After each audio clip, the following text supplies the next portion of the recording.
ایک مرتبہ نبی کریم صلی اللہ علیہ وآلہ وسلم کی خدمت میں حضرت علی رضی اللہ تعالی عنہ کی ہمشیرہ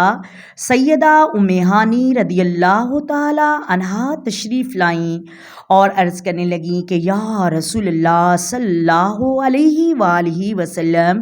میں بہت بوڑھی ہو چکی ہوں، اب مجھ سے لمبی لمبی عبادتیں نہیں ہوتی اور نہ ہی لمبے لمبے وظائف کر سکتی ہوں۔ یا رسول اللہ، مجھے کچھ ایسا بتائیں کہ میں ایک جگہ بیٹھ کر پڑھتی رہوں اور میرے لیے وہ کافی ہو جائے۔ تو آپ صلی اللہ علیہ وآلہ وسلم نے بہت ہی پیارا وظیفہ حضرت علی کی ہمشیرہ کو بتایا کہ ام ہانی، آپ 100 دفعہ الحمدللہ پڑھ لیں گی تو اس کو اللہ تعالیٰ 100 گھوڑے اللہ کی راہ میں جہاد کے لیے دینے کے برابر ثواب دے گا۔